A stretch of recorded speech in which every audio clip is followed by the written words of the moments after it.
Alex Cora, how we doing today? Doing good, man. Having a good time here in Seattle with the family. Off day, so we're here in the Seattle Aquarium, just walking around and enjoying the indoor because outdoor is horrible. It's raining, it's cold. I'll tell you, I don't know if you guys have Atlanta on the schedule this year, but Atlanta, a good aquarium. We can do some Aquaria talk coming up in a little bit. But I'm curious about your feelings as to being the dean of Boston coaches managers. Belichick's gone. Ime Udoka and Bruce Cassidy, they've been gone for a couple of years. You're the guy now. Like, you're now the guy in this city. Is that weird?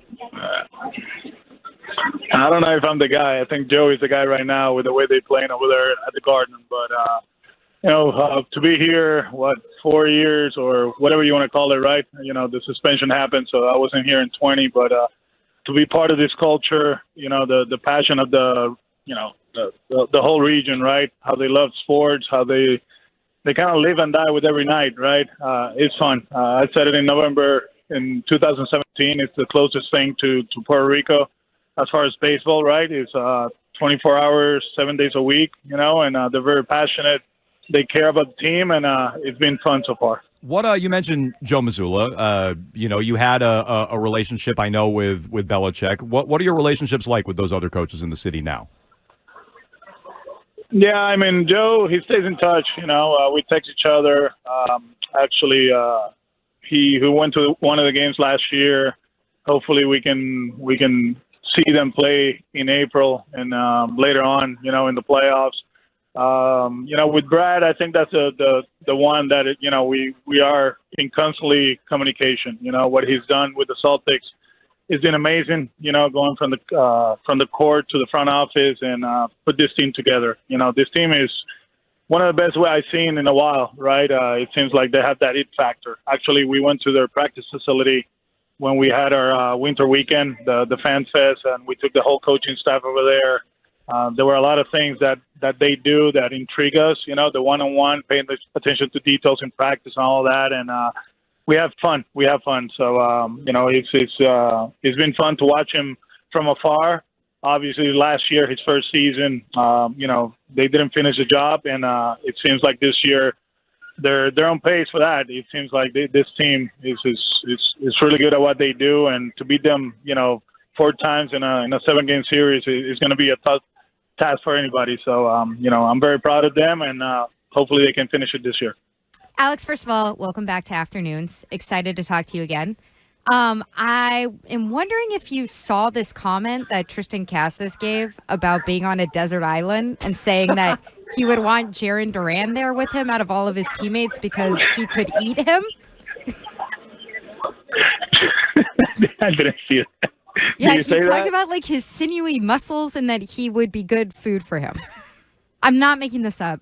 Oh my God, yeah, that's Tristan. That's the beauty of Tristan Casas. Yeah, it's funny because he's always thinking about eating. And like his the fact teammates? that he decided it's Jaron, bro. Like, no, but not the teammates. But Apparently, yes. This guy is interesting. He's a good player, but I think I said it last year. If I'd rather take Tristan to the mall and buy him clothes than actually take him to a restaurant because the damage will be massive. It's actually fun to see him eat. But yeah, well, if you pick Darren, like scary? Hey, go ahead, kid, do your thing. Alex, I was wondering if you could. It is. I was wondering if you could settle something for us, ahead. Alex. Do you remember back at the beginning of spring training when Dustin Pedroia? Were you at that dinner when Dustin Pedroia FaceTimed Sam Kennedy and talked about all the players he should sign? Were you there for that? I was there, but you know what? The thing with Pedroia, and this is what people don't know, and probably you guys know it. Like sometimes you cannot take PD seriously 100%. Like I think 75% of the things that he says, he doesn't mean it. It's just this bravado thing. This persona. The little guy. That I can do it all and I can say whatever I want to anybody. What I recall from the dinner, it wasn't as it came out publicly. Yeah, he was screaming at Sam, but it's kind of like like having fun, just making jokes. But yeah, he was like, "Hey, let's go, let's sign this guy, but not to the tone that people made it seem. Okay, well, I remember that. If you could settle this for us, because Sam Kennedy said that Pedroia called him. Rob Bradford said that he called Pedroia. You were there. Who called who? Actually, I think I was the one that called Pedroia, to be honest. You called Pedroia. Wow. Like it was me. Yeah, I called Pedroia. Yeah. He's our guy, man. That's very diplomatic, That is very Alex. diplomatic. Hey, man, that's what you got to do as a manager, right? So you got to take care of the whole group.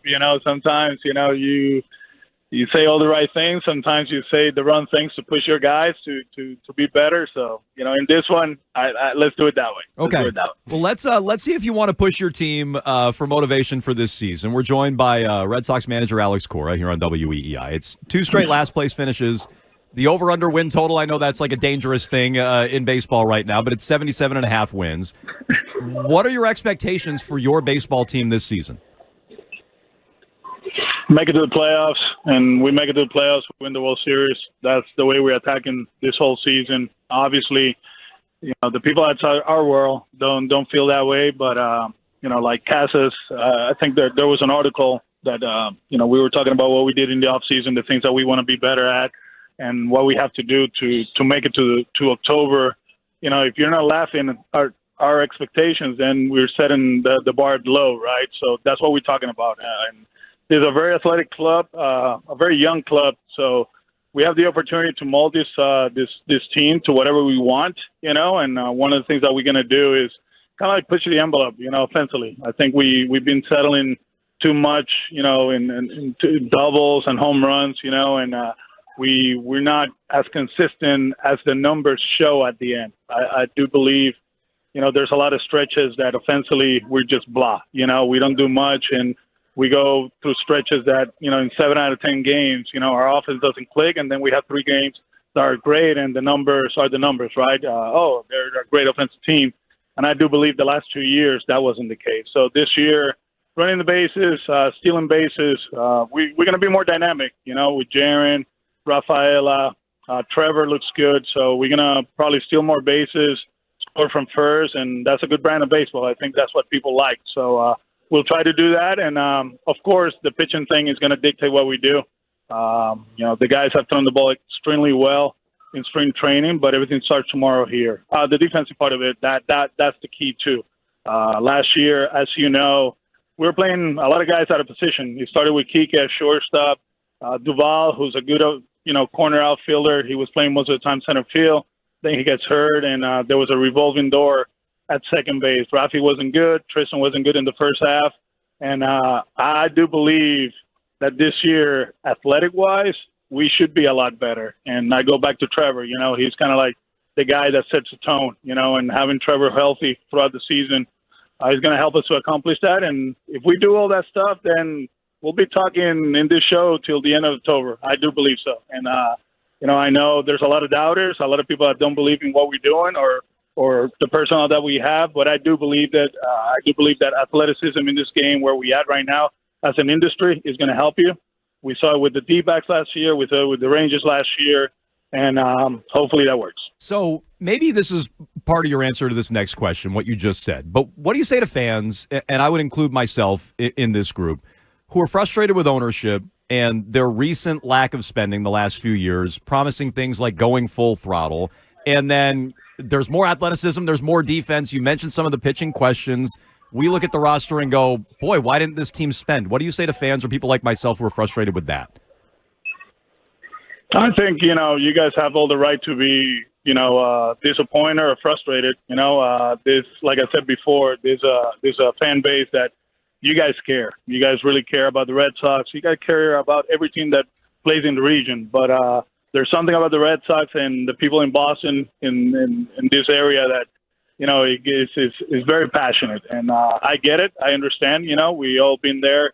We all play GM. We all play owners, and we want this guy, that guy, or the other guy. But one thing for sure, Adam, it really doesn't matter if we added, the best free agent out there. Our guys need to they need to take a step forward. We talk about Hogg, we talk about Crawford, we talk about Whitlock. You can bring back Kurt Schilling or Randy Johnson, or just to say two names, I know Randy didn't play there, but you sign a guy like that. But if our guys don't take a step forward, we were going to play 500 baseball. So, right now we're betting on our guys. We're betting on the young guys. And, like I said, it feels good, coming out of spring training, the way we play, the way we did things. But like I said a few days ago, man, the Vibes title doesn't give you anything. The only thing that, you want is that trophy at the end of October. And right now, standing here in the aquarium in Seattle, we all have a chance. Alex, 2018, you guys had a great spring. You had a great season, best season of all time. 2021, good spring, ALCS. You guys had a good spring here. Do you sort of correlate anything with spring training results, or maybe people on this show like me making too much of them? No, I think the brand of baseball is always important. I don't think the results really matter, but it's good. We talk about it. Last year at one point in spring training, we lost like 7 or 8 in a row. And the field the next day, going to the ballpark, and we have to do this better. We have to keep going, and it wasn't a great feeling. You were playing sloppy baseball. You knew that you have to push the envelope in a sense that, hey, man, we better get it going because the season is coming. Right now, the last 2 games in Texas, man, they were really good. You see Rafaela diving. You see Trevor hitting the ball out of the ballpark. The big guy at third base swinging the bat the way he is, and there's a good feeling. But tomorrow's Luis Castillo, and then he's one of the best in the business. We got Brian Bello, who's, the one we made a huge commitment a few weeks ago, and he's the guy that we're going to rely. And it feels better going into the season than last year, not only with the personnel, but also, we're healthy. Last year, Tanner was hurt, Witt was hurt in the offseason, and it took them a while to get going. And we don't have those question marks. Yeah, Lucas got hurt. That one hurts. But I think the guys are throwing the ball well. We're playing good baseball, and I'm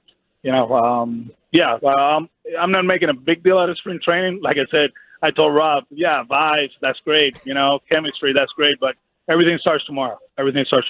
All right, it's time now for our Sherwin-Williams question of the week. It's sponsored by Sherwin-Williams. You can ask Sherwin-Williams how to bring color to your life. And our Sherwin-Williams question of the week is from Peter Vitello from J.W. Graham Painting.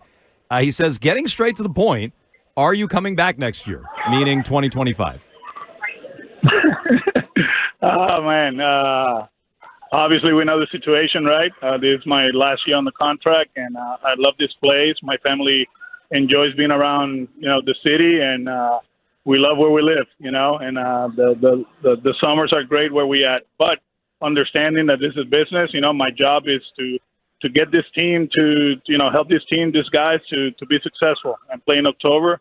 And whenever we decide, whatever happens in the future is the future. But right now, man, we got to live in the present because the last 2 years, everybody knows what we done, we finished last, and that's not acceptable for me, for the organization, for you guys, for the fan base. So I'll keep it at that. I respect the fact that everybody's going to be asking about next year, but hey, man, let's take care of this year. Have a great season, and let's see what the future holds. Have they approached you about staying? That's very diplomatic, right? No, there, right?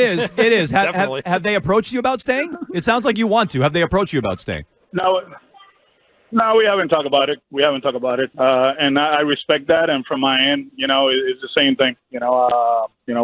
We understand where we at as an organization, and where I'm at contract wise. For some reason, there's a very calm sense of where I'm at, and I love what I'm doing right now. I enjoy everything that is going on with the Red Sox, but at the same time, man, I'm at the aquarium with the family too, and they miss me, and I love my kids, and they keep growing, man. They're only 6, at one point, I would love to coach them, although I did in the off season. That was kind of like terrible, it was a bad experience, to be honest with you. Man, it's just a for fact, them, man. for them or for you? I let you guys know, bro. Listen to this. It's just the parents, man, let the kids be, let them hit, they're gonna become athletes. Let them enjoy the game, fall in love with the game. So the next Saturday, you know what they do? I want to go to the ballpark. But man, when you're like on top of them, hey, do this, do that, your hands here, your hands there.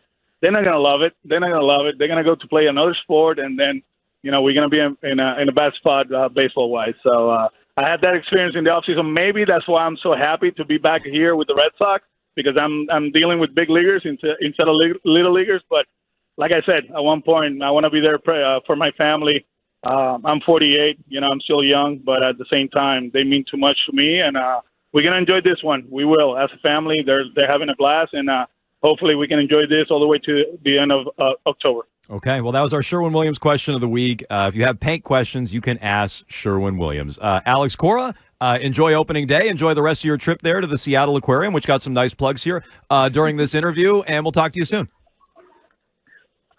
See you guys in 2 weeks. Be well. All right, Alex Thanks, Cora, Alex. as all our guests, joins us on the Harbor One Hotline.